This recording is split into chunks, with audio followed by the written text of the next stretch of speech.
नमस्कार दोस्तों, welcome to सरकार स्टडी बेस। तो देखिए दोस्तों, हमारा जो है द्वितीय प्रश्न पत्र चल रहा है, यानी कि सामान्य अध्ययन सेकंड हमारा चल रहा है, जिसमें हमारी इंडियन पॉलिटी चल रही है। इंडियन पॉलिटी की हमने ऑलरेडी 3 यूनिट कवर कर चुके हैं और अभी हमारी जो है 4th यूनिट स्टार्ट होने वाली है। इसके बाद जो हमारी 5th यूनिट होगी, उसके बाद हमारा जो है अर्थशास्त्र और समाजशास्त्र, यानी कि इसका पार्ट टू से मतलब है, देखिए एक पार्ट ए होता है और एक पार्ट बी होता है। तो पार्ट भी हमारा यहाँ पे चलेगा, यानी कि ये अर्थशास्त्र एवं समाजशास्त्र, ये सारी चीज़ हम यहाँ पे पढ़ेंगे। तो इस हिसाब से अगर देखा जाए तो हमारा जो है GS1 और GS2 यानी सामान्य अध्ययन प्रथम और सामान्य अध्ययन द्वितीय, ये दोनों हमारे यहाँ पे कंप्लीट हो जाते हैं।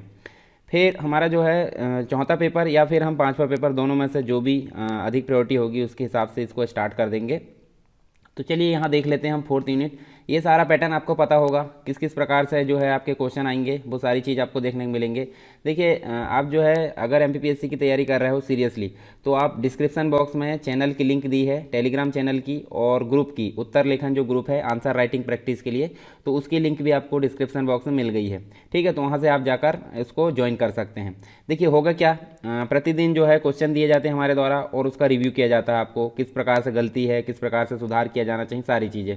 तो यहाँ देख सकते हैं आप, देखिए आपको पार्ट जो ए है या पार्ट बी है किसी में भी, तो आपको देखिए पार्ट ए में कितनी यूनिट देखने को मिलेगी, 5, और 5 यूनिट डिवाइड होगी किसके हिसाब से देख सकते हैं हम। देखिए प्रत्येक यूनिट डिवाइड होगी 30 अंकों में। ठीक है, मतलब 150 अंक का जो है पार्ट ए रहेगा आपका, वो 30 अंक की होगी, यानी 30 × 5। इस प्रकार से अगर देखें तो आपके 150 अंक हो जाते हैं, और 150 अंक इसी प्रकार से रहेंगे दूसरे पार्ट में, तो उस हिसाब से देखें 300 आपके हो जाते हैं यहाँ पे। अब देखिए जो 150 मार्क्स रहेंगे वो किस प्रकार डिवाइड रहेंगे, जो 30 मार्क्स का जो आते हैं एक यूनिट, उसमें आप देख सकते हैं 3 आपको मिलेंगे कौन से, 10 शब्द वाले, यानी कि आप देख सकते हैं 3 मिलेंगे 3 नंबर वाले, और 5 नंबर वाले मिलेंगे 2, और 11 नंबर वाला मिलेगा 1। तो इस हिसाब से देखें तो ये 30 मार्क्स हो जाते हैं, और ये हर एक यूनिट में इसी पैटर्न को फॉलो किया जाता है। तो इस हिसाब से ये 150 अंक का हो जाता है। अच्छा, लिखने कैसे हैं, जो 3 अंक के आते हैं उसको 10 शब्दों में लिखना। देखिए 10 शब्दों में लिखना मतलब एक लाइन हो सकती है, लगभग एक लाइन के आसपास आप देख सकते हैं। ठीक है, उसके बाद जो 5 नंबर का आता है वो 50 शब्द में लिखना, या फिर 5 से 6 लाइन आप उसको देख सकते हो। ठीक है, ज़्यादा बड़ा भी नहीं करना है। उसके बाद आप देखें तो आप जो है 11 नंबर वाले शब्द जो क्वेश्चन आता है उसको आप 200 शब्द में लिख सकते हैं, यानी कि 2 पेज बोल दीजिए। 2 पेज मतलब एक पेज सामने का और एक पेज पीछे का, एक ही पेज को दोनों मतलब अपन जो है पलट कर उसको लिख सकते हैं। तो उसको मिलाकर अगर देखें तो वो 200 शब्द हो जाएंगे। ठीक है, पेज की जो है साइज़ के ऊपर भी डिपेंड करता है, कोई पेज बड़े होते हैं, कोई पेज छोटे होते हैं। पर मेरे हिसाब से अगर मेरी राय मानो तो जो मेन आंसर कॉपी आती हैं, मेंस में जो आंसर कॉपी आती है उसका एक फॉर्मेट हमारे द्वारा बना दिया गया है, तो उसकी PDF में प्रोवाइड कर दूंगा उसकी लिंक, तो आप उसको प्रिंट करा लेंगे अगर नहीं है तो। ठीक है, प्रिंट करा के आप उस फॉर्मेट में लिखेंगे तो ज़्यादा बेटर रहेगा। ठीक है, तो इस हिसाब से आपको चलना है। तो यहाँ देखिए हमारी यूनिट फर्स्ट, यानी कि जो संविधान, शासन व्यवस्था, राजनीतिक एवं प्रशासनिक संरचना, उसके अंतर्गत हमारी यूनिट फर्स्ट यहाँ पे कंप्लीट हो चुकी है, जिसके अंतर्गत हमने बेसिक चीज़ें जाने थे। फिर हमने यूनिट 2 में हमने विभिन्न प्रकार के जो आयोग है, कमीशन हमने देखे हैं, जैसे भारत का निर्वाचन आयोग और अन्य जो है वो देखें, और विभिन्न प्रकार की राजनीतिक जो गत्यात्मकता, यानी कि जो धर्म, जाति, लिंग आदि की भूमिका, इससे संबंधित सारी चीज़ हमने देखें।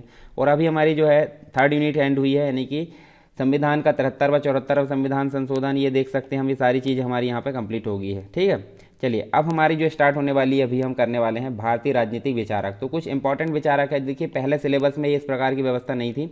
जब 2019 के सिलेबस को आप पढ़ोगे तो 2019 के सिलेबस में आपको जो एक एथिक्स का पेपर है, 4th पेपर, उसके अंतर्गत आपको इस प्रकार के जो विचारक है वो मिलते थे। अब इनका नैतिक विचार के रूप में वहाँ पढ़ा जाता था, परंतु यहाँ स्पेशली बोल दिया गया है भारतीय राजनीतिक विचारक, यानी कि इनकी एक प्रकार से हमको क्या पढ़ना है, राजनीति में इनका क्या विचार था, राजनीति के संबंध में इनने अपने क्या विचार दिए हैं, उनके संबंध में हम सारी चीज़ें यहाँ पे पढ़ेंगे। पर कुछ जो है हमको जैसे नैतिक विचार भी यहाँ देखने को मिलेंगे, तो वो भी हम यहाँ थोड़ा सी जानकारी उसके बारे में यहाँ पर ले लेंगे। तो देखिए जैसे आप देख सकते हैं कौटिल्य है, महात्मा गांधी, कौटिल्य मतलब जो चाणक्य, चंद्रगुप्त मौर्य के गुरु, ठीक है, जिन्होंने मौर्य साम्राज्य की स्थापना में उसकी काफ़ी मदद की थी। महात्मा गांधी के बारे में देख सकते हैं आप, जवाहरलाल नेहरू, सरदार वल्लभ भाई पटेल, उसके अलावा राम मनोहर लोहिया, डॉक्टर BR अम्बेडकर, संविधान के पिता बोला जाता है, देखिए संविधान निर्माता दीनदयाल उपाध्याय, जयप्रकाश नारायण। ये टोटल आप देख सकते हैं, देखिए 1 2 3 4 5 6, इसके अलावा 7 और ये 8, मतलब टोटल 8 आपको राजनीतिक विचारक यहाँ पे पढ़ने को मिलेंगे। तो हो सकता है हमारे 8 लेक्चर बने यहाँ पे सबके अलग अलग अगर बनाएंगे तो। और अगर समय मतलब हमारा जो है किसी एक पार्ट को हम अगर जल्दी कंप्लीट करते हैं तो उसको मिलाकर हम एक पार्ट बना देंगे। तो आप समझ सकते हैं 6 से लेकर 8 लेक्चर आपको देखने को मिलेंगे इस यूनिट में, यानी कि 4th यूनिट आपकी 6 से लेकर 8 लेक्चर के अंदर एंड हो जाएगी। फिर जब ये एंड हो जाएगी तो हमारी 5th यूनिट स्टार्ट होगी। 5th यूनिट में आप देख सकते हैं पब्लिक एडमिनिस्ट्रेशन के अंतर्गत आपको देखने को मिलेगा प्रशासन एवं प्रबंधन, जिसके अंतर्गत उसकी अर्थ, प्रकृति और बहुत सारी चीज़ें हम यहाँ देखेंगे। अवधारणाएं देखेंगे जिसके अंतर्गत सत्ता है, शक्ति है, प्राधिकारी, उत्तरदायित्व, प्रत्यायोजन, ये सारी चीज़ देखेंगे। संगठन के सिद्धांत देखेंगे, लोक प्रबंधन के नवीन आयाम, ये सारी चीज़ हमको यहाँ पे देखने को मिलेगी। इस हिसाब से हमारा पार्ट ए कंप्लीट हो जाएगा, ठीक है। और उसके बाद हमारा पार्ट बी स्टार्टिंग हम करेंगे। तो चलिए हमें 4th यूनिट को पढ़ना है अभी, भारतीय राजनीतिक विचारक, जिसके अंतर्गत हम ये देखिए सीक्वेंस दिया है, पर हम थोड़ा आगे पीछे यहाँ देखेंगे। जैसे सबसे पहले हम महात्मा गांधी जी के बारे में देखेंगे, उसके बाद एक एक करके हम जैसे नेक्स्ट जो विचारक है उसके बारे में यहाँ पर जानेंगे। तो यहाँ देख सकते हैं हम, देखिए महात्मा गांधी जी की बात करें तो महात्मा गांधी जी को आप सभी पहचानते होंगे, ठीक है। बापू इन्हें बोला जाता है, राष्ट्रपिता बोला जाता है, क्यों बोला जाता है वो सारी चीज़ हम यहाँ पे देखने वाले हैं।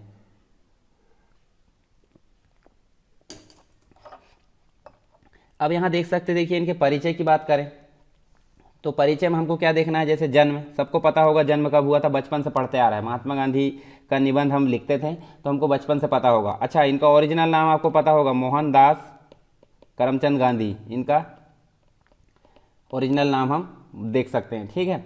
और 2 अक्टूबर 1869, ठीक है, 2 अक्टूबर 1869 को इनका जन्म कहाँ हुआ था, गुजरात के पोरबंदर शहर में हुआ था, ठीक है। और इनके पिता का नाम क्या था, इनके पिता का नाम था करमचंद गांधी, ठीक है। और माता का नाम सबको पता होगा, माता का नाम था पुतलीबाई, ये भी आपको पता होगा, ठीक है। फिर बेसिक चीज़ें हम यहाँ पे जान लेते हैं, फिर हम आगे की चीज़ें पढ़ेंगे। अच्छा, इनकी जो शिक्षा है, प्राथमिक शिक्षा की अगर बात करें, मतलब जो पिताजी की देख लेते पहले। इनके पिताजी जो है राजकोट या जो बीकानेर है उस रियासत में दीवान रहे, और प्राथमिक शिक्षा इनकी हमको देखने को मिलती है राजकोट में हुई। 1881 में 1881 में इनका विवाह हो गया, और इनकी पत्नी का नाम जो था क्या था, कस्तूरबा गांधी, ठीक है। इनकी पत्नी का नाम कस्तूरबा गांधी था। आगे चलकर अगर देखें तो आगे हमको देखने को मिलता है, जैसे सबसे पहले अगर देखें 1888 की बात करते हैं तो 1888 में हाई स्कूल इनका कंप्लीट होता है। हाई स्कूल की परीक्षा उत्तीर्ण करते हैं, उच्च शिक्षा के लिए भावनगर गए, और लेकिन वहाँ पर एक प्रकार से ये जम नहीं पाए, और उस समय उनके एक प्रकार से एक पारिवारिक मित्र ने गांधी जी को इंग्लैंड जाने की परामर्श दी। तो उसी हिसाब से देखें तो 1888 में ही यहाँ पे मतलब जो है वकील, या फिर हम बोल सकते हैं इंग्लैंड की भाषा में बोले तो बैरिस्टर। तो बैरिस्टर की पढ़ाई के लिए कहाँ चले गए, मुंबई से एक प्रकार से ये इंग्लैंड चले गए, ठीक है। इंग्लैंड चले गए 1888 में। 1891 में क्या होता है, 1891 में इंग्लैंड से जो है एक प्रकार से बैरिस्टर या वकील की जो परीक्षा है वो पास कर ली जाती है, ठीक है। बैरिस्टर जिसके लिए ये इंग्लैंड गए थे वो उन्होंने पास कर लिया, बैरिस्टर की परीक्षा को पास कर लिया, और राजकोट, और एक प्रकार से पहले वो राजकोट आए और फिर वो मुंबई में वकालत की, ठीक है। 1893 की बात करें तो यहाँ पे साउथ अफ्रीका चलेगा, साउथ अफ्रीका चले गए, यानी दक्षिण अफ्रीका चले गए। एक व्यापारी जो है उनकी कंपनी से निमंत्रण मिला था, इस कारण वो वहाँ चले गए, और वहाँ उन्होंने जो गोरे लोग थे, ठीक है, गोरे लोग मतलब ब्रिटेन, ठीक है, ब्रिटेन के लोग थे गोरे लोग, उनके द्वारा एक प्रकार से रंग भेद की नीति वहाँ पे अपनाई जाती, रंग भेद की नीति बहुत देखने को मिलती थी। तो उसी के विरोध में यहाँ मतलब उसका विरोध प्रकट किया उन्होंने, और एक प्रकार से फिर नटाल भारतीय कांग्रेस बनाई और जेल भी गए। इसके अलावा उन्होंने एक प्रकार से अगर देखें तो 1910 में टॉलस्टॉय फॉर्म की स्थापना की, ठीक है, टॉलस्टॉय फॉर्म की स्थापना भी की गई 1910 में इनके द्वारा। उन्होंने एशियाटिक जो है मतलब काले लोगों का एक प्रकार से बोले तो इस अधिनियम और ट्रांसवाल देशांतरण अधिनियम के विरुद्ध भी विरोध प्रकट किया। अपना एक प्रकार से अहिंसात्मक सविनय अवज्ञा आंदोलन प्रारंभ किया। दक्षिण अफ्रीका की सरकार को उनकी बात माननी पड़ी, मतलब उन्होंने जो विरोध किया वो काफ़ी महत्वपूर्ण था, यहाँ देखने को मिलता है। और खास करके देखें 1914 की बात करें तो 1914 में भारतीयों के विरुद्ध का जो अधिकतर कानून थे वो रद्द कर दिए गए इनके प्रयास से, महात्मा गांधी जी के प्रयास से। तो इनकी कुछ ये महत्वपूर्ण घटना थी इनके जीवन की, ठीक है। अब आगे देखते हैं हम, जैसे आपको एक चीज़ और पता होगी, 9 जनवरी 1915 की बात करें तो 1915 को ये जो है कहाँ से, साउथ अफ्रीका से इंडिया यानी कि भारत वापस आए थे, कौन, गांधी जी। तो आपको ये भी जानकारी होगी कि इनके जो वापसी है उसके उपलक्ष्य में यहाँ पे एक जन्म मतलब एक प्रकार से एक दिवस की शुरुआत की गई है, जिसे प्रवासी भारतीय दिवस के रूप में जाना जाता है। ठीक है, अब कब से शुरू हुआ वो सारी चीज़ हम आगे देखने वाले हैं। इसके बाद यहाँ वे जो है कुछ समय तक भारतीय स्थिति और राजनीति का अध्ययन करते रहे। वापस आने के बाद मतलब भारत जब लौटे तो एकदम से उन्होंने जो साउथ अफ्रीका में इस प्रकार की नीति अपनाई थी, उस प्रकार की नीति इन्होंने भारत में एकदम से नहीं अपनाई। क्यों? क्योंकि स्थिति को भांपना बहुत ज़रूरी था। तो इस हिसाब से उन्होंने जो है भारतीयों की स्थिति राजनीति का अध्ययन करते रहे। और इसके पश्चात उन्होंने चंपारण, अहमदाबाद व खेड़ा, जो एक प्रकार से अलग अलग राज्य में देखें तो वहाँ ठीक है, चंपारण बिहार में देखने को मिलता है, अहमदाबाद आपको गुजरात में देखने को मिलता है, खेड़ा, ये सभी सत्याग्रह के साथ ही सक्रिय राजनीति में प्रवेश किया उन्होंने अपने अहिंसक साधनों से जो है भारतीय स्वतंत्रता आंदोलन को एक नई दिशा दी। और जैसे कि अगर देखें तो काफ़ी इंपॉर्टेंट हो जाता है। देखिए यहाँ इंपॉर्टेंट देखने को मिलता है 1920 की बात करें तो 1920 में हमको असहयोग आंदोलन देखने को मिलता है, यानी कि एक प्रकार से विदेशी वस्तुओं का बहिष्कार देखने को मिलता है। फिर 1930 में आपको सविनय अवज्ञा आंदोलन देखने को मिलता है इन्हीं के नेतृत्व में। उसके बाद आपको 1942 में भारत छोड़ो आंदोलन देखने को मिलता है। तो ये काफ़ी इंपॉर्टेंट हो जाता है। भारत में जो है वापसी उनकी हुई, उसके पश्चात हमको ये घटनाएं देखने को मिलती है। जब भारत विभाजन होता है तो भारत विभाजन के फलस्वरूप जो सांप्रदायिक दंगे होते हैं उससे गांधी जी को काफ़ी ठेस पहुंचती है। उन्होंने सांप्रदायिक दंगों को रोकने के लिए काफ़ी भरपूर प्रयास किया। ठीक है, और एक प्रकार से धार्मिक उन्माद को रोकने के लिए 2 अक्टूबर 1947 को ये आमरण अनशन पर भी बैठ गए। परंतु विभिन्न समुदाय के जो नेता थे उन्होंने एक प्रकार से अनुरोध किया तो गांधी जी ने अपना अनशन तोड़ दिया। इसके अलावा आपको एक और चीज़ पता होगी, ये तो सबको पता होगी, 30 जनवरी 1948 को बिरला भवन के प्रार्थना सभा के दौरान जो नाथूराम गोडसे है उनकी गोली से इनकी हत्या कर दी जाती है। ठीक है, तो ये हमको देखने को मिलता है। ठीक है, अब आगे देखेंगे हम।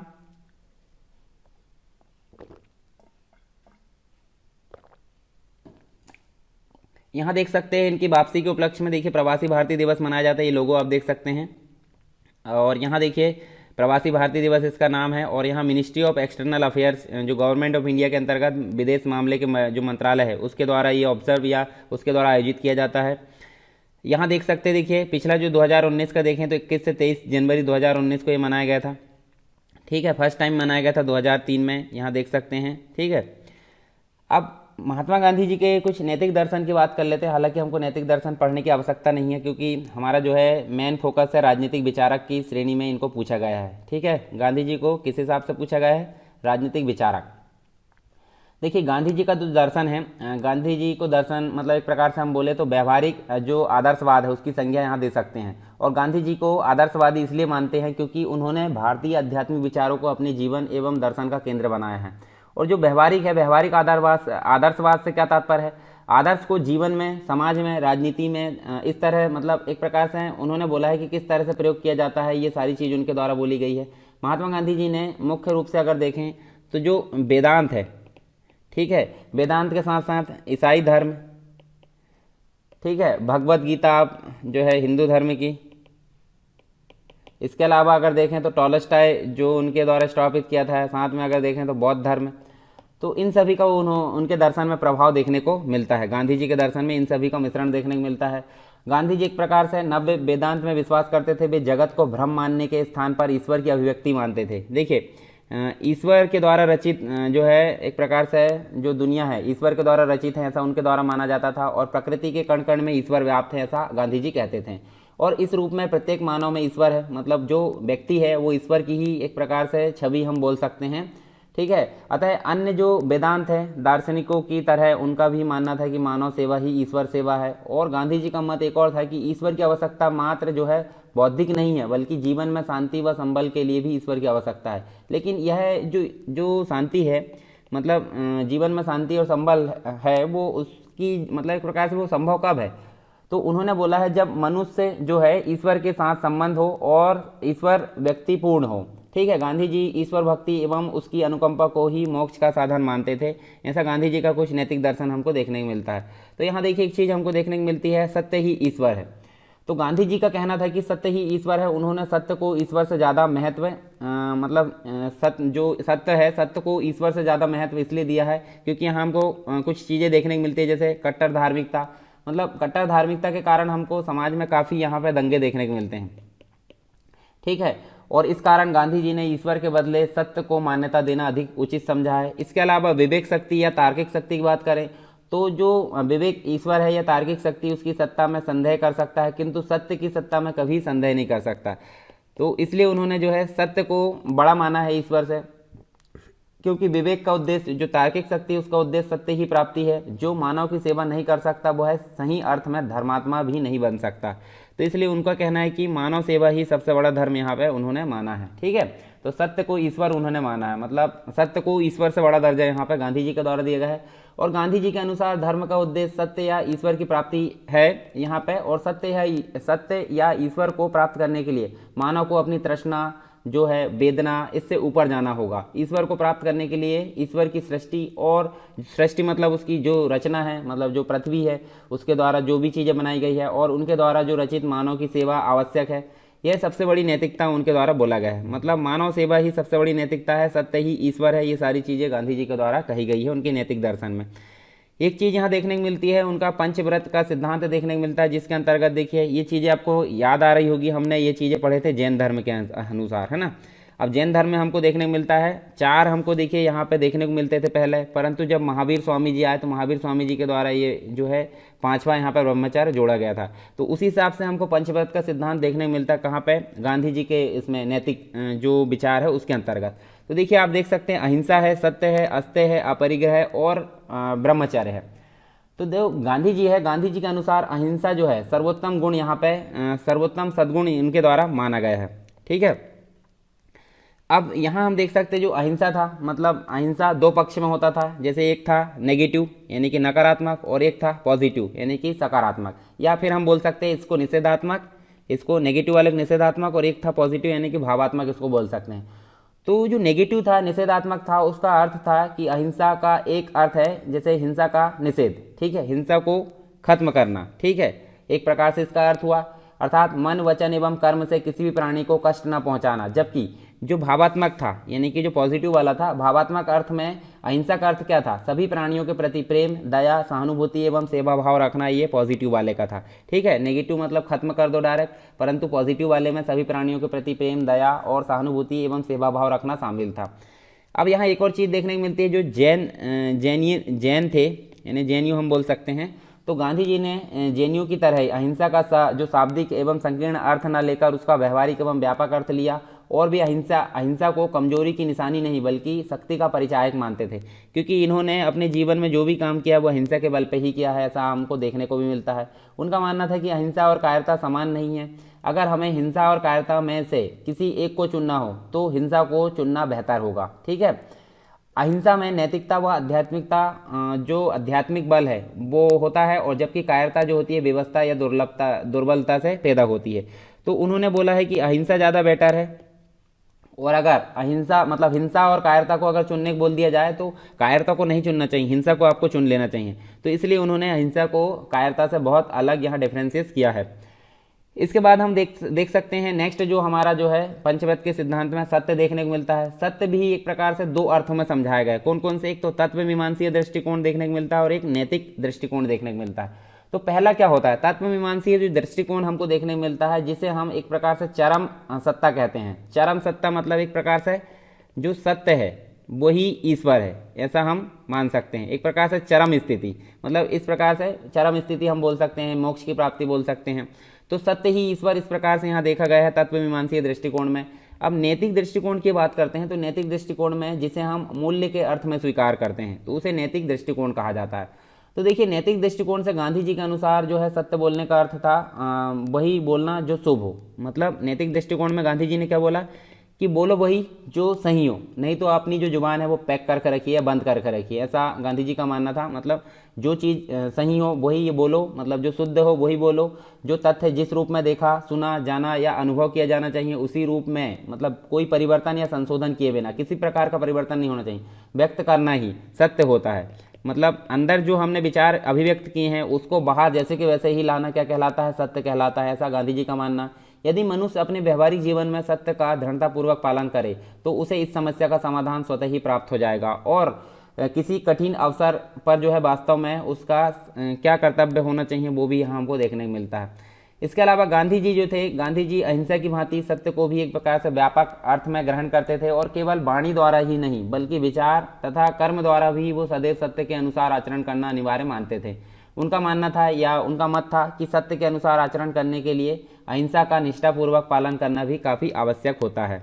ठीक है, चलिए बात करते हैं अस्त्य की। नेक्स्ट आपका पंचव्रत सिद्धांत देखने को मिलता है। तो ये भी दो अर्थों में व्यक्त किया जाता है, एक तो साधारण अर्थ देखने को मिलता है और एक व्यापक अर्थ देखने को मिलता है। तो साधारण अर्थ में एक प्रकार से अगर देखें तो चोरी ना करना, ठीक है, ये हो जाता है साधारण अर्थ किसका, अस्त्य का। दूसरा जो व्यापक अर्थ होता है वो होता है किसी को ऐसी वस्तु से वंचित ना करना जिस पर वस्तुतः उसका अधिकार हो। ठीक है, मतलब छीनना, एक प्रकार से किसी से उसके अधिकार को छीनना, एक प्रकार से क्या हो जाता है, इसका व्यापक अर्थ देखने को मिलता है। और दूसरा होता है चोरी करना। तो ये दोनों अस्त्य की कैटेगरी में आते हैं। ठीक है, और गांधी जी के अनुसार चोरी तीन प्रकार की हो सकती है, जैसे भौतिक होती है, मानसिक होती है या वैचारिक होती है। जो व्यक्ति सत्य एवं अहिंसा का पालन करेगा वह स्वाभाविक रूप से अस्त्य का पालन भी करेगा। ठीक है, जैसे किसी ने अहिंसा का पालन भी किया है और सत्य का पालन भी किया है, तो सिंपल सी बात है वो तीसरे जो पंचव्रत सिद्धांत है उसका भी पालन करेगा, क्योंकि चोरी करना कहीं ना कहीं किसी प्रकार से मानसिक हिंसा हो जाती है। जब व्यक्ति अहिंसा करेगा तो सिंपल सी बात वो चोरी नहीं करेगा, तो तीसरा ऑटोमेटिक यहाँ पे फॉलो हो जाएगा। अब चौथा हमको देखने को मिलता है अपरिग्रह। अपरिग्रह का मतलब क्या होता है, तो गांधी जी ने आवश्यकता से अधिक धन संचय करने वाले, मतलब एक प्रकार से अगर देखें तो हम उदाहरण ले सकते हैं काले धन की। ठीक है, काला धन क्या होता है, व्यक्ति बहुत ज़्यादा कमा लेता है, इनकम टैक्स भी नहीं भरता है, तो इस प्रकार से अगर देखें तो ये अपरिग्रह की श्रेणी में आती है। गांधी जी का कहना था कि अधिक से अधिक जो चीज़ें हैं उसको रखने की प्रवृत्ति एक प्रकार से अशुभ है, उनको अच्छा नहीं माना उन्होंने। और हर मानव को ऐसी आदत डालनी चाहिए कि जो उसके पास हो और उसी में जीवन निर्वाह करे। ठीक है, मतलब जितना है, या हम बोल सकते हैं जितनी चादर है उतना बड़े हमको पैर पसारना चाहिए, ऐसा गांधी जी का मानना था अपरिग्रह के अंतर्गत। और परिग्रह जो है वस्तुतः भविष्य की दृष्टि से किया जाता है, लेकिन गांधी जी का कहना था कि मानव जो है रोज पैदा करना है, मानव के द्वारा रोज पैदा करना और उसका उपभोग करना है, ऐसा गांधी जी का मानना था। तो ये अपरिग्रह इसके अंतर्गत आता है। अब देखें नेक्स्ट जो है ब्रह्मचर्य। ब्रह्मचर्य का मतलब क्या है, तो ब्रह्मचर्य का सामान्य अर्थ हम बोल सकते हैं मन वचन तथा कर्म से इंद्रियों पर संयम करना। मतलब हमारी जो मनुष्य की जो 5 इंद्रियां होती है उस पर कंट्रोल अगर कर लिया जाए तो हम ब्रह्मचर्य का पालन कर लिए, इस हिसाब से अगर देखा जाए तो।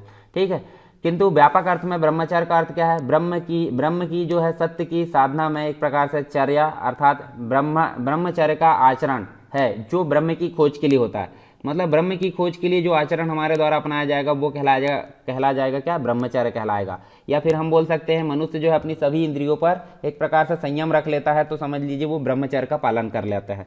ठीक है, तो ये पंचव्रत के टोटल सिद्धांत हो गए गांधी जी के नैतिक दर्शन के अंतर्गत हमने देखे 5। इसके बाद हमको नेक्स्ट चीज़ें देखने को मिलती है सत्याग्रह, जो गांधी जी का मुख्य हथियार या टूल्स हम बोल सकते हैं उनका, जो काफ़ी सहायक सिद्ध हुआ। मतलब वहाँ हम अगर देखें तो हमको ये देखने को मिला काफ़ी इंपॉर्टेंट यहाँ पे गांधी जी का जो टूल था सत्याग्रह। तो सत्याग्रह के अंतर्गत हम देख सकते हैं बहुत सारी चीज़ें हमको देखने को मिलती है। तो सत्याग्रह का सिंपल अर्थ हम देख लेते हैं। सत्याग्रह का सिंपल अर्थ क्या देखने को मिलता है, सत्य के प्रति आग्रह। तो गांधी जी जो थे सत्य एवं अहिंसा के पोषक थे। ठीक है, उन्होंने काफ़ी इनको एक प्रकार से संरक्षण प्रदान किया सत्य और अहिंसा को। उन्हें पता था कि सत्य और अहिंसा का जीवन में प्रयोग आवश्यक है, अन्यथा इसका मात्र सैद्धांतिक महत्व रह जाएगा। मतलब जैसे हम एक चीज़ होती है पढ़ लिख के महान बन जाते हैं और दूसरे जो होते हैं वो प्रयोग करके महान बन जाते हैं, तो ज़्यादा वैल्यू किसकी है, प्रयोग करने वाले की है कि पढ़ लिख के महान बनने वाली। तो देखिए पढ़ लिखना भी उतना ही जरूरी है जितना कि प्रयोग करना है, तो इस हिसाब से बैलेंस बनाकर चलना यहाँ पर जरूरी था। तो उस हिसाब से उन्होंने बोला है कि अगर इनका जीवन में प्रयोग नहीं किया जाएगा सत्य और अहिंसा का, तो वो सैद्धांतिक महत्व उनका रह जाएगा, मतलब पढ़ा लिखा जैसा हो जाएगा, प्रायोगिक नहीं हो जाएगा। अहिंसा को गांधी जी ने अपने राजनीतिक एवं सामाजिक जीवन में अपनाया और उसी का नाम सत्याग्रह उन्होंने दिया। गांधी जी ने सत्याग्रह को एक आध्यात्मिक शक्ति के रूप में माना है। तो सत्याग्रह हम देख सकते हैं सत्य के प्रति आग्रह।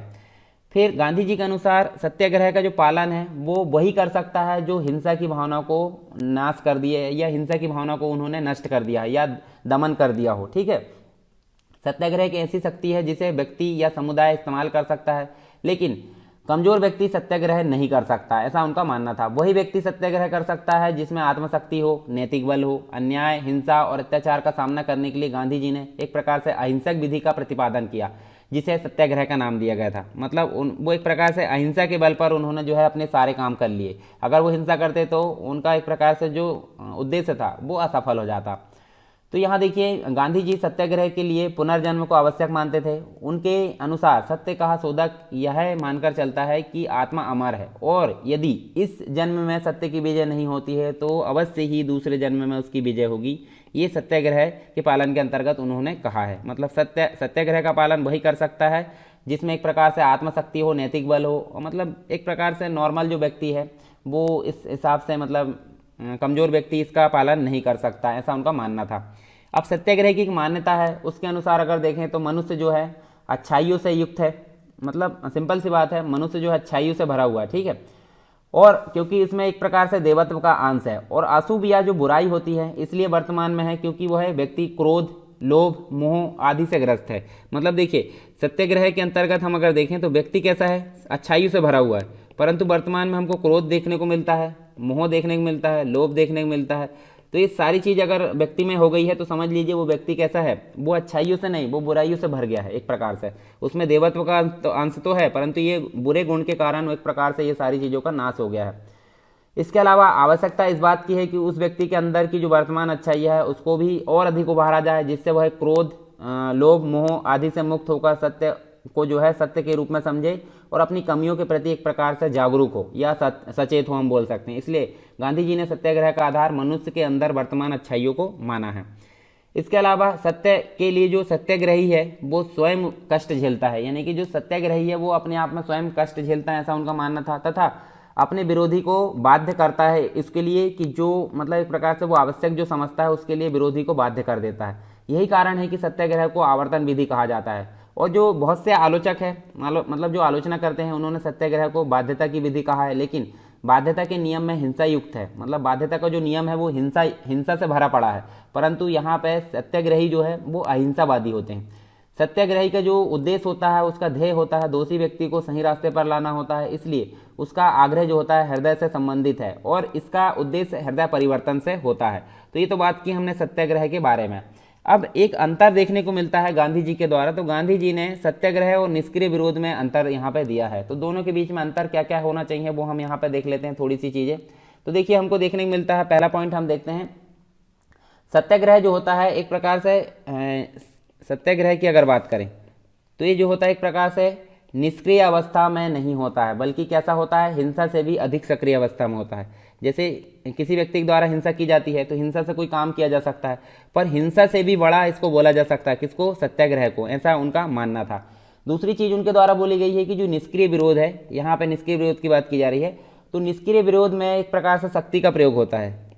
ठीक है, निष्क्रिय जो विरोध है उसमें किसका प्रयोग होता है, पावर या फिर हम बोल सकते हैं शक्ति का प्रयोग होता है।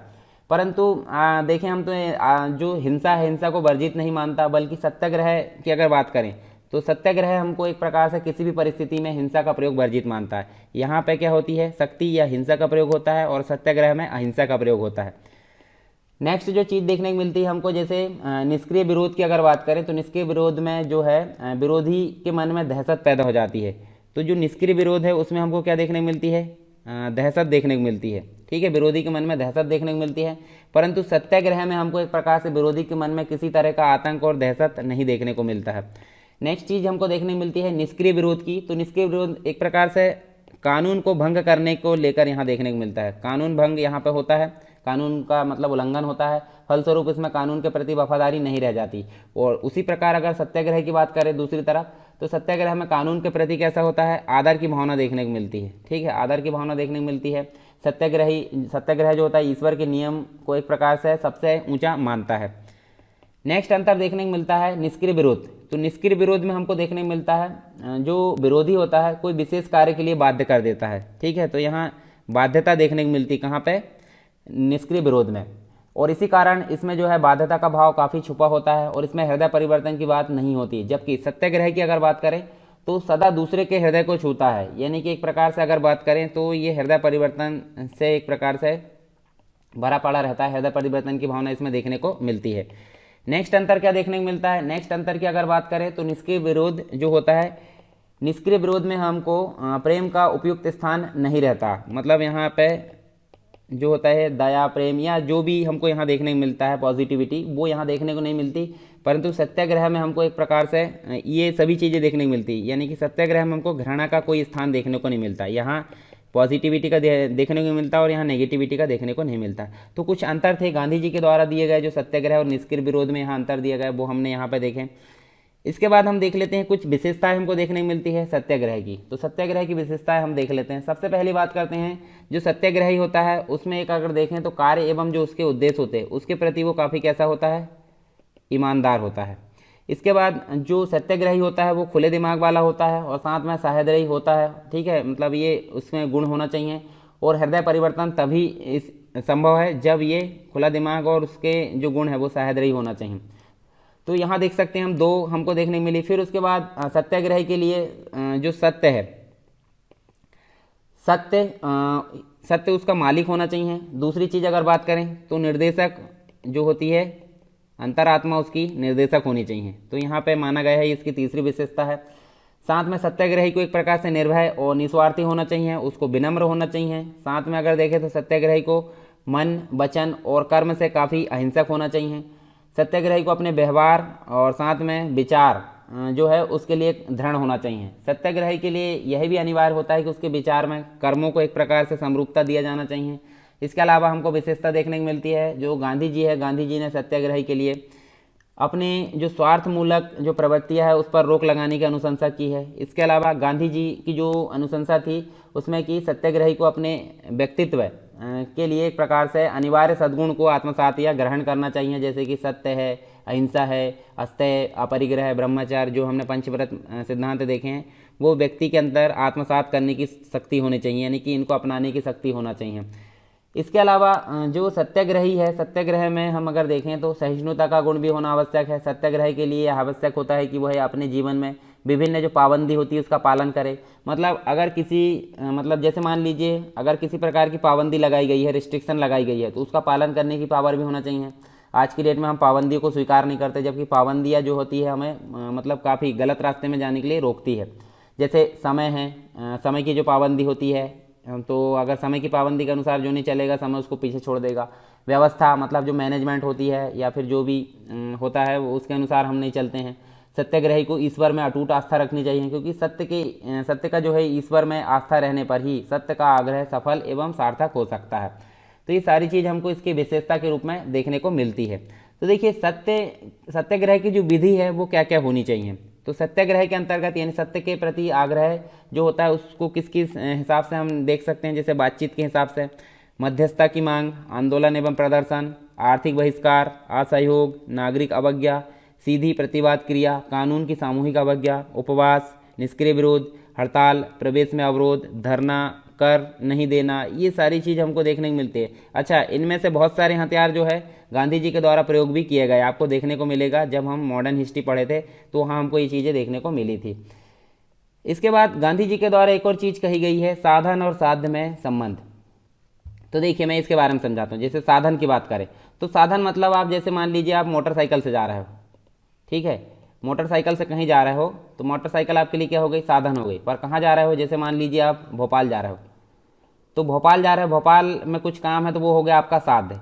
तो जैसे मान लीजिए उनके द्वारा बोला गया है कि साधन और साध्य में मतलब संबंध बताया गया है। जैसे इसके संबंध में बहुत सारे जो नैतिक दर्शन में जो विचारक थे, पहले दार्शनिक थे, उन्होंने अलग अलग यहाँ पे अवधारणाएं प्रस्तुत की है, परंतु गांधी जी का मानना था कि वो सबसे अलग उन्होंने इसको माना है। तो उसके संबंध में ये सारी चीज़ें हम यहाँ पे देख लेते हैं। तो साधन और साध्य समझ गए हम। साधन मतलब जिस माध्यम से किसी चीज़ को, जैसे हम कोई कार्य करना है और किसी माध्यम की जरूरत है तो माध्यम को हम साधन बोलेंगे, और जिसको हम प्राप्त करना चाह रहे हैं या जो काम हम करना चाह रहे हैं वो साध्य है, ठीक है। तो दोनों एक दूसरे से काफ़ी रिलेटेड हम देखने को मिलता है, काफ़ी संबंधित है दोनों। तो नैतिक दर्शन में साधन एवं साध्य को लेकर एक महत्वपूर्ण एक प्रकार से नैतिक प्रश्न उत्पन्न होता है कि साधन साध्य से स्वतंत्र है या फिर साधन जो मतलब एक दूसरे पर निर्भर है। तो बहुत सारे जो दार्शनिक थे, जैसे मार्क्सवाद से रिलेटेड फांसीवाद, नाजीवाद, इनका मानना था कि यदि साध्य नैतिक है तो वह साधन को भी नैतिक बना देता है। तो देखिए अगर कोई व्यक्ति गलत साधन मतलब गलत चीज़ के द्वारा सही काम को प्राप्त कर रहा है तो वो कैसे सही होगा, ऐसा मतलब गांधी जी का मानना था। परंतु दार्शनिकों ने माना है कि अगर जो कार्य है वो सही है तो साधन गलत भी होगा तो भी वो उसको सही बना देगा, ऐसा जो है दार्शनिकों का मानना है। इसके अलावा एक प्रकार से देखें तो वहीं जो उपयोगितावादी जो थे, उपयोगितावादी जो दार्शनिक थे, उन्होंने अधिकतम लोगों का एक प्रकार से अधिकतम सुख साधने के लिए कुछ लोगों को मतलब एक प्रकार से देखें तो अधिकतम लोगों के सुख के लिए कुछ लोगों को कष्ट उठाना पड़ता है, तो सही उन्होंने माना है, ठीक है, मतलब अनैतिक नहीं माना, किंतु गांधी जी ने इन सभी विचारों को अस्वीकार कर दिया।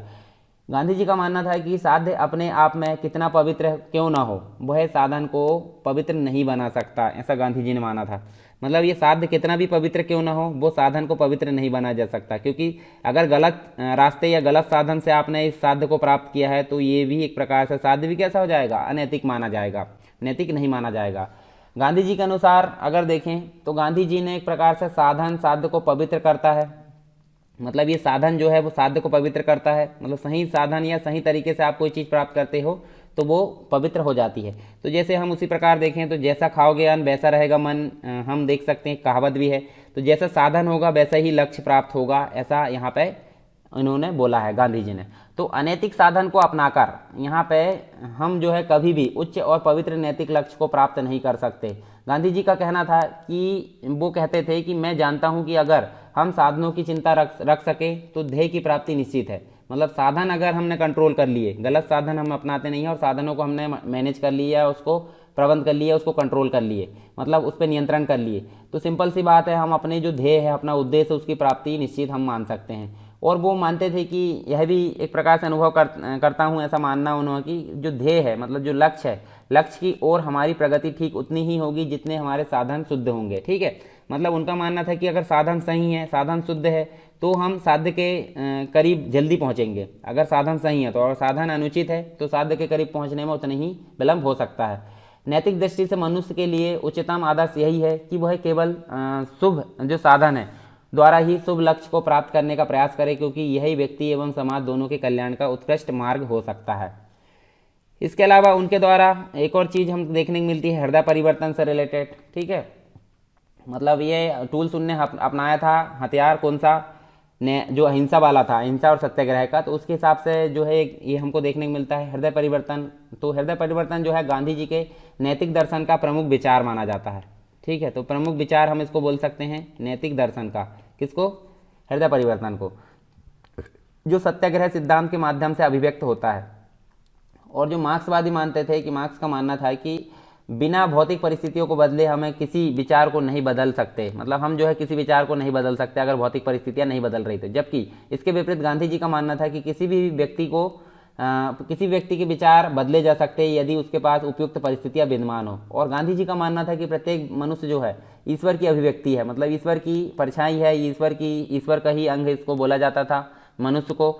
और यदि कोई व्यक्ति अनैतिक है तो इसका अर्थ केवल इतना ही हो सकता है कि उसके भीतर ईश्वर जो है, ईश्वर का जो अंश है वो कहीं ना कहीं छुप गया है, तो इसलिए वो एक प्रकार से कैसा है, वो एक प्रकार से अनैतिक हो गया है। अगर उसे प्रेरणा और सही परिस्थितियां मिले तो उसके भीतर से जो ईश्वर का गुण है वो जागृत हो जाएगा और सकारात्मक योगदान यहाँ पे देखने को मिलेगा। उदाहरण के लिए हम यहाँ पे देखें तो अशोक हम देख सकते हैं, अशोक का जो है एक प्रकार से हृदय परिवर्तन हुआ था, तो उन्होंने बौद्ध धर्म को स्वीकार कर लिया था, जबकि उसके पहले आपको काफ़ी मारकाट देखने को मिलती है, ठीक है। कलिंग का जो युद्ध होता है उड़ीसा में, तो उसके बाद हमको अशोक का हृदय परिवर्तन देखने को मिलता है। इसी संदर्भ में गांधी जी ने कहा था कि पाप से घृणा करो, पापी से नहीं, ठीक है। मतलब व्यक्ति जो होता है, जैसे किसी व्यक्ति ने कुछ गलत काम कर लिया है तो उसके गलत गुण से घृणा करो, उस पर्टिकुलर व्यक्ति से घृणा मत करो, ठीक है। तो आपको व्यक्ति विशेष से यहाँ नफरत नहीं होनी चाहिए, उसके गुण से नफरत होना चाहिए, उसके गलत जो गुण है उसके ऊपर नफरत होना चाहिए, ना कि व्यक्ति से नफरत होना चाहिए। अब देखिए हम जो है अब देखने वाले हैं महात्मा गांधी जी के सामाजिक और राजनीतिक विचार, ठीक है। ये दोनों हम देखने वाले हैं, जिसके अंतर्गत हम सबसे पहले चीज़ देखेंगे सर्वोदय। तो सर्वोदय क्या है वो हम यहाँ पे देखने वाले हैं। सर्वोदय के अंतर्गत हम देखने वाले, देखिए जो सर्वोदय है शब्द गांधी जी द्वारा प्रतिपादित किया गया था और एक ऐसा विचार है जिसमें एक प्रकार से सर्वभूत हितैषी की जो भारतीय संकल्पना है ये हमको देखने को मिलती है, भारतीय कल्पना। इसके अलावा एक और देखने को मिलती है, जैसे सुकरात आप जानते होंगे, सुकरात हम 4th यूनिट मतलब जो 4th पेपर है उसमें पढ़ेंगे सुकरात के बारे में। तो सत्य साधना जो कि सुकरात की एक प्रकार से सिद्धांत था। और दूसरी चीज़ अगर देखें तो अंत्योदय की अवधारणा, ये किसकी है, ये रस्किन की अवधारणा है। तो ये सब कुछ यहाँ पर सम्मिलित देखने को मिलता है। मतलब सर्वोदय में एक प्रकार से, सर्वोदय का मतलब क्या होता है, सबका उदय, एक प्रकार से आप इसको देख सकते हैं। तो सब कुछ सम्मिलित यहाँ देखने को मिलता है। और सर्वोदय का जो शाब्दिक अर्थ है सर्व और उदय, मतलब एक प्रकार से इसको अगर तोड़े हम तो सर्व और उदय, तो इसका अर्थ क्या हुआ, इसका अर्थ हुआ कि मतलब एक प्रकार से सर्व मतलब हो गया सभी, और उदय मतलब हो गया सबका विकास या उत्थान या कल्याण हम बोल सकते हैं। तो सभी प्रकार से जो है सभी का सभी प्रकार से उत्थान या कल्याण सर्वोदय माना जा सकता है। यहाँ पर सभी से आशय हम बोल सकते हैं, सभी का मतलब क्या है, हम उसमें स्त्री को भी शामिल कर सकते हैं, उसमें पुरुष को भी शामिल कर सकते हैं। दूसरी चीज़, हम उसमें अमीर को भी शामिल कर सकते हैं और उसमें गरीब को भी शामिल कर सकते हैं। इसके अलावा हम बात करें तो उसमें सवर्ण जो है उच्च जाति के, दूसरा जो है दलित निम्न जाति के, तो इनको सबको मतलब स्त्री पुरुष भी शामिल होंगे, अमीर गरीब भी शामिल होंगे और सवर्ण और दलित भी। इसका मतलब होता है सर्व, ठीक है, सभी। तो ये सभी लोग इसमें शामिल होंगे तथा सभी प्रकार से, सभी प्रकार से मतलब सर्व तो हो गया, सर्व मतलब सभी, और सभी को सभी प्रकार से का मतलब होता है जैसे भौतिक हो गया, ठीक है, साथ में आध्यात्मिक हम बोल सकते हैं, इसके अलावा हम बोलें आर्थिक, दूसरा हम बोल सकते हैं राजनीतिक, उसके बाद सामाजिक, और इसके अलावा एक और होता है नैतिक। तो हम सिंपल बोल सकते हैं कि सभी का सभी प्रकार से उदय किसकी श्रेणी में आता है, सर्वोदय की श्रेणी में आता है, ये इनका मानना था। इस प्रकार सर्वोदय एक ऐसी विचारधारा है जो समाज के सभी वर्गों के एक प्रकार से सभी पक्षों का कल्याण करना चाहती है। और एक और चीज़ देखने को मिलती है कि सर्वोदय अन्य सभी विचारधाराओं से श्रेष्ठ एवं व्यापक माना जाता है। जहाँ एक और अगर देखें तो यहाँ हम देख सकते हैं उपयोगितावाद हमको देखने को मिलता है। तो उपयोगितावाद क्या बोलता है, अधिकतम लोगों के अधिकतम सुख की बात यह करता है, मतलब जो अधिकतम लोग है अधिकतम लोगों के अधिकतम सुख की बात यह करता है। दूसरी चीज़ अगर बात करें, मार्क्सवाद क्या बोलता है, मार्क्सवाद जो सर्वहारा है, सर्वहारा के हित की बात करता है। और दूसरी चीज़ अगर देखें तो नारीवाद, तो नारीवाद केवल जो नारी है, स्त्री है, उनके एक प्रकार से उनके हित या उनके एक प्रकार से उनके हित या उनको बढ़ावा देने के लिए बात करता है। इसके अलावा गांधी जी जो थे, गांधी जी सर्वोदय के माध्यम से सभी के हित की बात करते थे, सभी के हित एक प्रकार से सभी प्रकार से सभी का हित यहाँ देखने को मिलता था। और अन्य जो विचारधारा है की अगर बात करें तो अन्य विचारधारा केवल भौतिक कल्याण की बात करती है, परंतु गांधी जी का जो सिद्धांत है वो काफ़ी हटके हिंस है। और गांधी जी सर्वोदय में भौतिक कल्याण के साथ साथ आध्यात्मिक कल्याण को भी स्वीकार करते थे। तो ये देखने को मिलता है हमको सर्वोदय में। गांधी जी जो थे, गांधी जी ने मतलब गांधी जी के सर्वोदय के विरुद्ध यह भी कहा जाता है कि इस प्रकार की सार्वभौम जो समरूपता है वो उसकी अनुभूति तो इस जीवन में संभव नहीं है, किंतु गांधी जी का मानना था कि वह तो आदर्श है, उसकी अनुभूति संभव भले ही ना हो, वह प्रेरणा का आधार तो बन ही सकता है। गांधी जी कहते हैं कि नैतिकता जो है, नैतिक आध्यात्मिक जीवन का महत्व आदर्श को पा लेने में नहीं है, बल्कि उसे पाने के लिए सतत प्रयत्न रहने में है। जैसे हम बोलते हैं ना, जैसे मान लीजिए आप अभी एमपीपीएससी की तैयारी कर रहे हो, ठीक है, तो एमपीपीएससी की तैयारी जो कर रहा है उनको तो पता है कि वो निकाल लेंगे, परंतु जो नहीं कर रहा है उनका मानना क्या रहता है कि बहुत कठिन है। तो देखिए, हम भले ही ना निकाले, हम प्रयास कर रहे हैं, हम भले ही ना निकाले पर हम प्रयत्न तो कर रहे हैं, तो ऐसा गांधी जी ने इसको सही माना है। परंतु कुछ लोग बोलते हैं कि एमपीपीएससी को निकालना कठिन ही है, मतलब यहाँ देखें, मतलब उसको इस बार निकालना, इस जन्म में निकालना कठिन है। तो ये अन्य विचारधारा हम बोल सकते हैं। पर गांधी जी क्या बोलते हैं, भले प्राप्त हो ना हो परंतु प्रयत्नशील हमेशा होना चाहिए। तो इस हिसाब से हमको एक प्रकार से अभ्यासरत हमेशा होना चाहिए किसी भी चीज़ को पाने के लिए। अभी आपका जो लक्ष्य है अभी क्या है, एमपीपीएससी जो है आपका लक्ष्य है, तो आपको प्रयत्नशील हमेशा होना चाहिए, उसके सारे चीज़ों को, सारे डायमेंशन को आपको कवर करते चलना चाहिए, ठीक है। मतलब पढ़ाई के साथ साथ में आपको राइटिंग वर्क भी करना चाहिए, सिर्फ पढ़ने बस से कुछ नहीं होता है। तो गांधी जी खुद बोलते थे कि अगर पढ़ाई बस कर रहे हो तो सैद्धांतिक है, परंतु प्रायोगिक उसको अगर जीवन में उतार नहीं रहे हो तो उसको प्रायोगिक आपने नहीं करो, सैद्धांतिक महत्व बस रह जाता है। इसके अलावा हम देखें तो ये देखिए, गांधी जी के जो सर्वोदय है, सर्वोदय की अभिव्यक्ति उनके एक प्रकार से सामाजिक, राजनीतिक और जो आर्थिक है तथा धार्मिक विचारों में दिखाई देती है। तो उसी के हिसाब से उनका सामाजिक विचार हमको देखने को मिलता है। तो सामाजिक विचार हमको देखने को क्या मिलता है, जैसे सबसे पहले अगर देखें तो वैष्णव परंपरा का प्रभाव यहाँ देखने को मिलता है, जिसकी अभिव्यक्ति उनके सामाजिक विचारों में दिखाई देती है। और गांधी जी जो थे वो एक प्रकार से सामाजिक रूप से वर्ण व्यवस्था का समर्थन करते थे, किंतु वे जाति व्यवस्था और अस्पृश्यता को नहीं मानते थे। जाति व्यवस्था को अस्वीकार किया उन्होंने, अस्पृश्यता जो अनटचेबिलिटी होती है उसको भी अस्वीकार किया है। और यहाँ एक प्रकार से हमको ध्यान देना होगा कि जो वर्ण है, वर्ण और जाति जो है वो दोनों अलग अलग श्रेणी में आते हैं, यानी कि दोनों की जो सिद्धांत है, दोनों की संकल्पना है वो अलग अलग देखने को मिलती है। वर्ण की अगर बात करें तो वर्ण एक प्रकार से कर्म आधारित संकल्पना है। कर्म आधारित मतलब जो जिस प्रकार से कर्म करने लगा वो उस वर्ण में चला गया। परंतु जाति जो होती है, जाति कैसी होती है, जन्म आधारित होती है, मतलब जो व्यक्ति जिस जाति में जन्म लेगा वो उस जाति का कहलाएगा। तो इस प्रकार से दोनों काफ़ी अंतर हमको देखने को मिलता है जाति और वर्ण व्यवस्था में। गांधी जी ने वर्ण व्यवस्था के समर्थन में विभिन्न प्रकार के यहाँ पर तर्क दिए हैं। जैसे अगर देखें तो तर्क के अंतर्गत हमको देखने को मिलता है। गांधी जी के अनुसार वर्ण व्यवस्था एक प्रकार से कार्य के आधार पर यहाँ पे विभाजन देखने को मिलता है। मतलब एक प्रकार से कार्य के आधार पर विभाजित ऐसी व्यवस्था है जिसमें व्यक्ति की क्षमता के अनुरूप उसके कार्य को निर्धारित कर दिया जाता है। परिणाम स्वरूप क्या होता है, कार्य के चयन को लेकर व्यक्ति में किसी प्रकार की दुविधा या संघर्ष की प्रवृत्ति समाप्त हो जाती है, जिससे एक स्थायी अहिंसक सामाजिक जो व्यवस्था है उसका निर्माण जो है करने में सहायता मिलती है। दूसरी चीज़, गांधी जी जो थे उन्होंने कहा है कि वर्णों की जो पहचान है उसके संदर्भ में उन्होंने कहा है कि प्रत्येक व्यक्ति में जन्म से ही कुछ प्राकृतिक क्षमताएं विद्यमान होती है। मतलब जो भी क्वालिटी होती है वो जन्म से ही उसके अंदर कुछ उपस्थित होती है। इसलिए क्षमता के रूप में वर्ण की पहचान, यानी कि अगर देखें जो वर्ण की पहचान है उसका आधार जन्म है।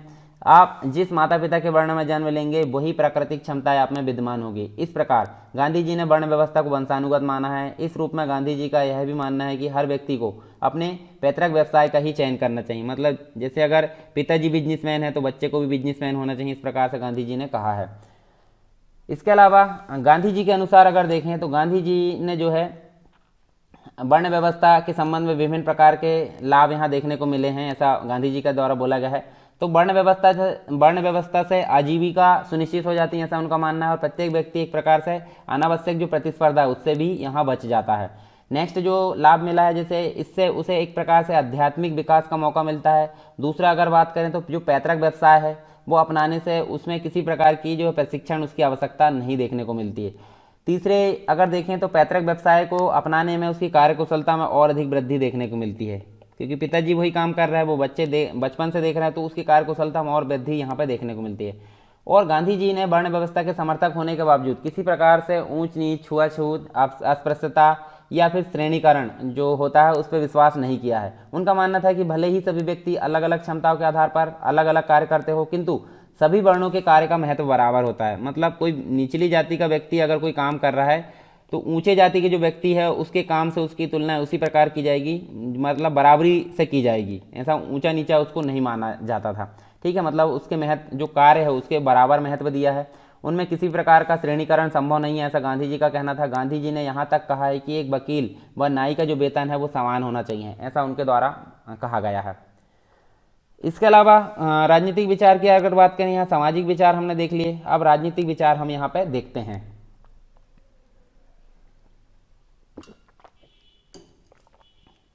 चलिए यहाँ पे जैसे गांधी जी ने किसी जो व्यवस्थित राजनीतिक दर्शन है उसका प्रतिपादन तो यहाँ पे नहीं किया है।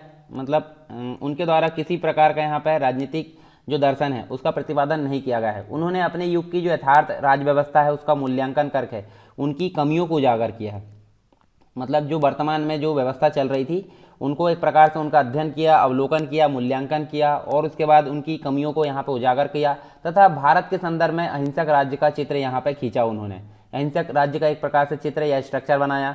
गांधी जी के जो राज्य है, राज्य के विषय में अराजकता में विश्वास करते थे वो। इसके अलावा गांधी जी के अनुसार अगर देखें तो जो वर्तमान राज्य है वो बल एवं शक्ति पर आधारित है। मतलब राज्य के पास काफ़ी बल है और काफ़ी शक्ति है और इसका जो मूल है वो हिंसा है। अगर सिंपल सी बात है, किसी को बल और जो है एक प्रकार से शक्ति देखने को मिलेगी किसी के पास, तो वो एक प्रकार से हिंसा देखने को मिलेगी। यहाँ पे हमको राज्य अपनी आज्ञाओं का पालन एक प्रकार से करने के लिए पुलिस का सहायता लेता है। पुलिस की सहायता, सैन्य बल, अदालत, इनके द्वारा अपने बल का प्रयोग करता है और इन सब का आधार दंड का भय एवं शक्ति ही होता है।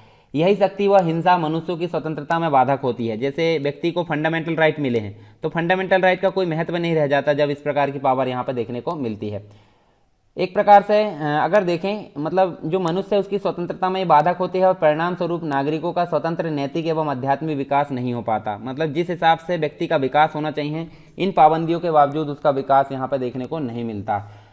और गांधी जी जो थे, गांधी जी ने सर्वोदय के आदर्श के रूप में एक प्रकार से राज्य विहीन, मतलब राज्य नहीं रहना चाहिए। हम लोग लोकतंत्र में पढ़े थे कि विभिन्न प्रकार के जो राजनीतिज्ञ थे उन्होंने एक प्रकार से राज्य विहीन शासन, राज्य विहीन जो लोकतंत्र है उसकी स्थापना के बारे में बात कही थी। तो गांधी जी का मानना था कि अगर हमको सर्वोदय के आदर्श का पालन करना है या सबका उदय की बात यहाँ कही गई है तो उसका पालन करने के लिए हमको यहाँ पर राज्य विहीन शासन की आवश्यकता है। यानी कि राज्य विहीन शासन या राम राज्य की चर्चा वो करते हैं, जिसमें प्रत्येक व्यक्ति एक प्रकार से अपने आप में शासक होता है, उसकी आत्मा होती है उसका शासक। इसलिए गांधी जी ने जो है थोरो जो था एक विचारक था, उसके विचार को समर्थन दिया है। सरकार वह है जो सबसे कम शासन करती हो, मतलब अधिकतम जो है व्यक्ति को स्वतंत्रता होनी चाहिए और शासन के पास में कम एक प्रकार से शासन होना चाहिए। शासन तो मतलब जो है राज्य के पास में रहेगी, परंतु उसका जो है एक प्रकार से पावर कम रहना चाहिए। लेकिन गांधी जी जो थे वर्तमान परिस्थितियों को देखते हुए राज्य के उन्मूलन के पक्ष में नहीं थे, क्योंकि मानव अभी इतना नैतिक नहीं हुआ था। मतलब ऐसा गांधी जी जो थे राज्य विहीन राज्य की कल्पना तो की जाती थी, परंतु ऐसा उनके द्वारा पूरा 100% नहीं माना जाता था, क्योंकि अगर व्यक्ति को पूरी स्वतंत्रता दी जाती है तो वो इतना विकसित तो नहीं हुआ था, इतना एक प्रकार से शिक्षित नहीं था, या उसका मानसिक विकास इतना नहीं हो सका था कि वह स्वयं शासन कर सके। अतः राज्य को एक प्रकार से आवश्यक बुराई कहते थे, मतलब राज्य रहना भी चाहिए परंतु उसके पास शक्तियाँ कम रहनी चाहिए, ऐसा गांधी जी के द्वारा कहा गया है। उन्होंने राज्य विहीन शासन ऐसा पूर्ण रूप से मत नहीं दिया है। गांधी जी वर्तमान राजनीतिक परिस्थितियों को ध्यान में रखते हुए राज्य का जो अस्तित्व है, राज्य के अस्तित्व के एक प्रकार से बात करते हैं, किंतु इसे कुछ संशोधन के साथ स्वीकार करते हैं। मतलब राज्य का अस्तित्व होना चाहिए परंतु संशोधन कैसे, जैसे राज्य का एक कार्य क्षेत्र जो होता है न्यूनतम होना चाहिए। सर्वोत्तम सरकार वही है जो कम से कम शासन करे, व्यक्ति को अधिक से अधिक स्वतंत्रता प्रदान करे, ऐसा उनका मानना था। इसलिए जो गांधी जी है उन्होंने राज्य के कार्य क्षेत्र को न्यूनतम करने की बात की, और दूसरी चीज़ शक्ति के विकेंद्रीकरण पर उन्होंने बल दिया। और इसी के पश्चात आपको आर्टिकल नंबर 40 जो है एक प्रकार से डीपीएसपी के अंतर्गत देखने को मिलता है। ठीक है, जो है राज्य के नीति निर्देशक तत्व, जिसके अंतर्गत पंचायतों के गठन की बात की गई है और पंचायती राज व स्वराज के माध्यम से अभिव्यक्ति ये की गई है शक्ति के विकेंद्रीकरण की बात। यहाँ देख सकते हैं, यहाँ स्वतंत्रता का आशय केवल राजनीतिक नहीं है बल्कि आध्यात्मिक स्वतंत्रता भी उन्होंने बल दिया है। नेक्स्ट देख सकते हैं गांधी जी का राम राज्य का सिद्धांत। राम राज्य मतलब होता है राज्य रहना चाहिए परंतु राज्य के पास कार्य क्षेत्र उसका कम रहना चाहिए। तो देखिए गांधी जी जो थे राम राज्य की अवधारणा का प्रतिपादन करते थे, जो एक प्रकार से राज्य विहीन लोकतांत्रिक व्यवस्था होगी, और यह एक विकेंद्रीकृत सामाजिक व्यवस्था होगी जिसमें जीवन स्वचालित एवं स्वनियमित होगा, अपने आप में जीवन चलेगा और खुद ही नियम कानून यहाँ पर देखने को मिलेंगे, अर्थात व्यक्ति की अंतरात्मा जो नियंत्रण है उससे पूर्ण मुक्त होगी। और यह राम राज्य जो है एक प्रकार से अगर देखें अहिंसा पर आधारित होगा, जिसमें छोटे छोटे जनसमूह ग्रामों में रहते और उनके संगठनों व शांतिपूर्ण अस्तित्व की मुख्य शर्तें जो है ऐच्छिक सहयोग से होगी। इसमें अगर देखें तो यदि राज्य द्वारा बनाए गए कानून जनता की नैतिक भावनाओं के विरुद्ध होंगे तो लोगों का एक प्रकार से अधिकार होगा या कर्तव्य भी होगा कि वे अहिंसात्मक ढंग से उसका विरोध कर सकें। वस्तुतः अगर देखें तो राम राज्य एक प्रकार से आत्मा का शासन है, और गांधी जी ने इसे प्रबुद्ध अराजकता की स्थिति भी कहा है। तो रामराज की बात हो गई गांधी जी के। दूसरी चीज़ देखते हैं आर्थिक विचार की।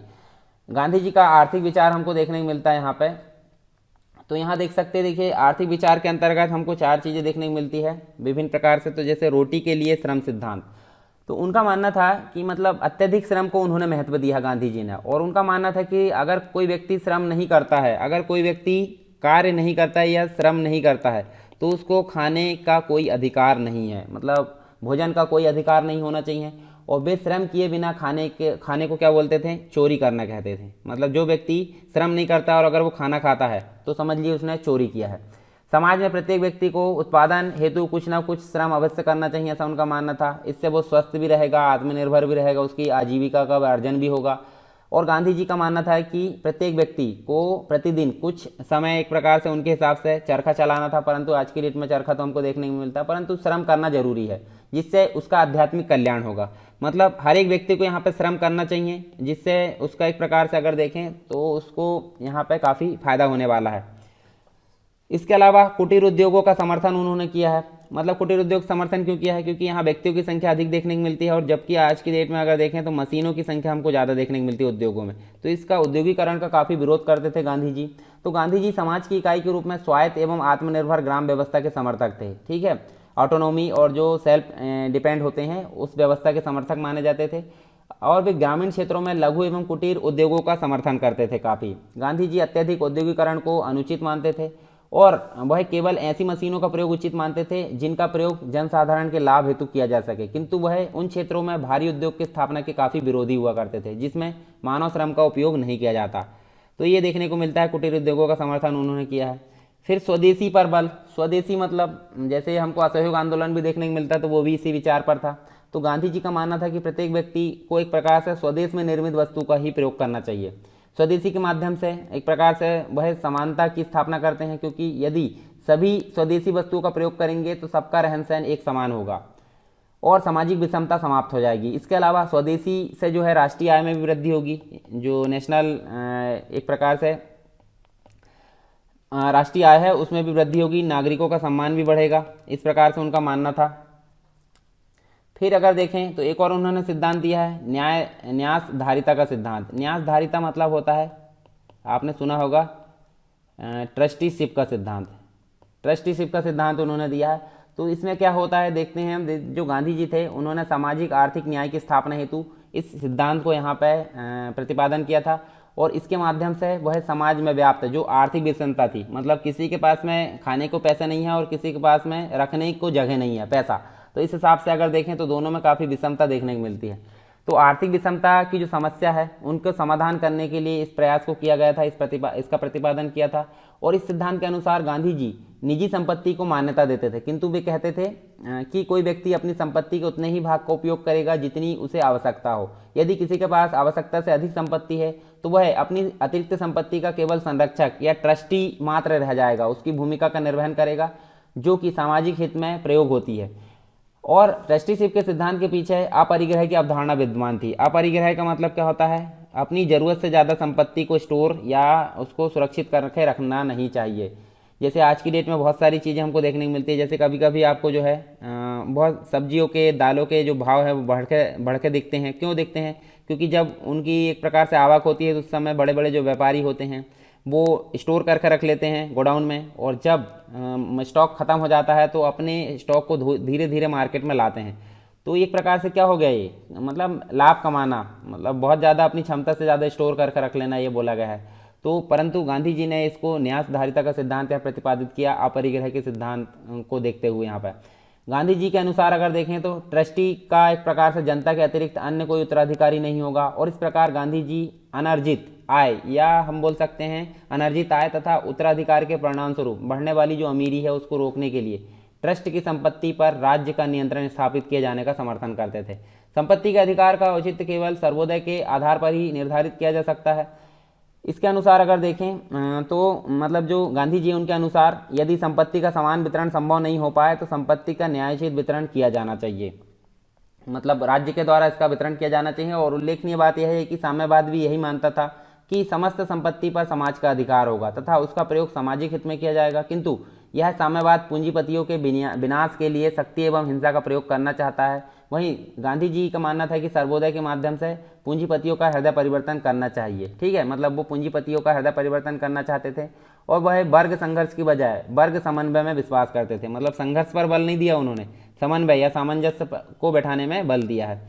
इसके अलावा धर्म की अगर बात करें तो गांधी जी जो थे, गांधी जी के धर्म को एक प्रकार से नैतिक धर्म की संज्ञा हम दे सकते हैं। कोई भी व्यक्ति निर्दयी, असत्य एवं हिंसा है उससे होकर यह दावा नहीं कर सकता कि उसके साथ ईश्वर है।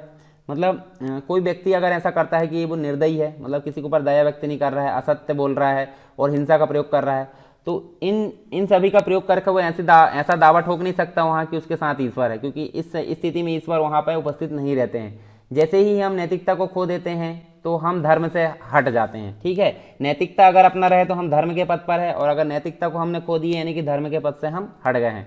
गांधी जी वैष्णव परंपरा को एक प्रकार से मानते हुए धर्म के लिए ईश्वर की आवश्यकता मानते थे, किंतु गांधी जी के धर्म में व वैष्णव धर्म में अंतर यह है कि उन लोगों ने ईश्वर पर अधिक बल दिया तथा गांधी जी ने ईश्वर से अधिक सत्य पर बल दिया। तो वैष्णव धर्म में ईश्वर को ज़्यादा महत्व दिया गया, पर गांधी जी ने क्या दिया है, ईश्वर के अपेक्षा सत्य पर अधिक महत्व दिया है, सत्य को ज़्यादा फोकस किया है। सत्य के प्रति निष्ठा सबसे बड़ा धर्म गांधी जी ने माना है। अगर कोई व्यक्ति सत्य का पालन कर रहा है तो एक प्रकार से सबसे बड़ा धार्मिक व्यक्ति वही होगा, या धर्म का पालन करने वाला व्यक्ति वही होगा। हालांकि जो गांधी जी थे, गांधी जी हिंदू धर्म के अनुयायी हुआ करते थे, किंतु उन्होंने हिंदू धर्म को एक मानव के रूप में देखा है, मतलब एक प्रकार से मानव धर्म के रूप में देखा है, ना कि अंधविश्वास या धर्म। जैसे कुछ लोग होते हैं ना, अपने धर्म को महान बताते हैं और दूसरे धर्म को कमज़ोर या फिर बेकार बताते हैं। तो गांधी जी ने इस प्रकार की कोई चीज़ें देखने को नहीं मिलती गांधी जी में। गांधी जी मानव धर्म के रूप में हिंदू धर्म को मानते थे, ना कि अंधविश्वास या धार्मिक हटवादिता के रूप में ऐसा माना जाता था। उनका हिंदुत्व में प्रेम अन्य धर्मों का विरोधी नहीं था। गांधी जी सभी धर्मों का आदर करते थे, मतलब सर्वधर्म संभाव में वो विश्वास करते थे। उनके अनुसार सभी धर्म भगवत प्राप्ति के मार्ग हो सकते हैं, मतलब धर्म अलग अलग हो सकते हैं परंतु सबका उद्देश्य क्या है, भगवत प्राप्ति है। ठीक है, अतः सभी धर्म समान हैं, कोई भी धर्म अन्य धर्म से श्रेष्ठ नहीं है, इसलिए वे धर्म परिवर्तन को अनुचित मानते थे। इसके अलावा गांधी जी ने जो है धर्म को एक प्रकार से व्यवहारिक जीवन के लिए उपयोगी बताया है। इसके अलावा गांधी जी ने अपने सामाजिक एवं नैतिक जीवन में प्रार्थना को बहुत मूल्यवान माना है। तनाव की स्थिति में साधना और प्रार्थना करने से नई शक्ति का संचार होता है। गांधी जी के अनुसार प्रार्थना का उद्देश्य ईश्वर से कुछ मांगना न होकर उसके सानिध्य को प्राप्त करना होना चाहिए। ठीक है, हम हमेशा कोई प्रार्थना करते हैं भगवान के सामने जाकर, मंदिर में जाकर, तो हमको ऐसी स्थिति में नहीं रहना चाहिए कि हम उस ईश्वर से कुछ मांगे।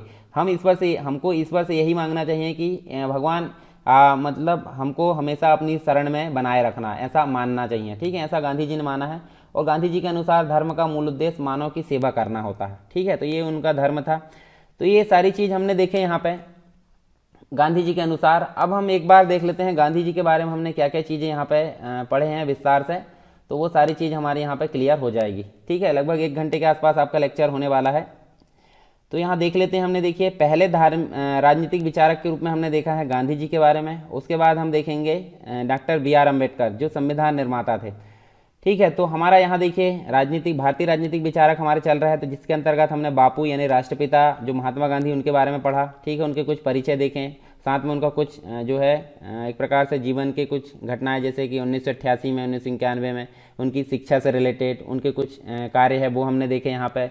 इसके बाद हमने जो है दक्षिण अफ्रीका गए थे, उसमें भारत में वापसी हुई, उसके पश्चात उनके साथ क्या क्या हुआ, कौन कौन सी प्रतिक्रिया में उन्होंने भाग लिए, प्रवासी भारतीय दिवस क्यों मनाया जाता है वो हमने देखें, महात्मा गांधी का नैतिक दर्शन देखें, पंचव्रत का सिद्धांत, सत्याग्रह, उसके बाद अंतर देखें यहाँ पे सत्याग्रह और विरोध में, निष्क्रिय विरोध में देखें। उसके बाद अगर देखें तो सत्याग्रह की विशेषताएं हमने देखें, सत्याग्रह की विधियाँ देखें, फिर साधन और साध्य में संबंध देखें, यानी कि गांधी जी का मानना था कि साधन सही होना चाहिए, साध्य ऑटोमेटिक सही हो जाता है। अगर सही रास्ते से जाकर हम कोई चीज़ प्राप्त कर रहे हैं तो वो सिंपल सी बात है, साध्य भी सही हो जाएगा। हृदय परिवर्तन की बात कही। बाकी अगर देखें सामाजिक राजनीतिक जो विचार है तो सर्वोदय का सिद्धांत उन्होंने दिया। सर्वोदय के सिद्धांत के अनुसार अन्य जो सिद्धांत है उनसे अलग उन्होंने यहाँ पर दिया। सामाजिक विचार देख सकते हैं हम, ये हमने देखें। राजनीतिक विचार गांधी जी का राम राज्य देखें। फिर आर्थिक विचार की हमने व्याख्या करें यहाँ पे। फिर गांधी जी का धर्म जो है वो हमने देखें। तो ये सारी चीज़ हमारी यहाँ पे कंप्लीट हो जाती है गांधी जी से रिलेटेड। तो एक राजनीतिक विचारक हमारे यहाँ पे कंप्लीट हो गए। अब नेक्स्ट जो हम पढ़ने वाले हैं डॉक्टर B.R. अम्बेडकर के बारे में, तो इसको हम पढ़ेंगे नेक्स्ट लेक्चर में। ठीक है, तो लेक्चर आपको कैसा लगा जरूर बताएं। अगर पसंद आया तो आप लाइक कर सकते हैं और कमेंट बॉक्स में जरूर बताएं अगर कोई सुझाव है तो। ठीक है, कुछ कमी है लेक्चर में तो वो भी जरूर बताएं।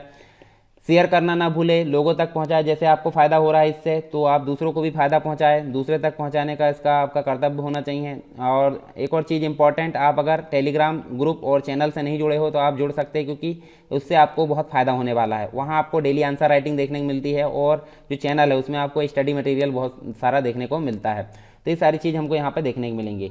तो चलिए दोस्तों, मिलते हैं नेक्स्ट लेक्चर में, तब तक के लिए जय हिंद।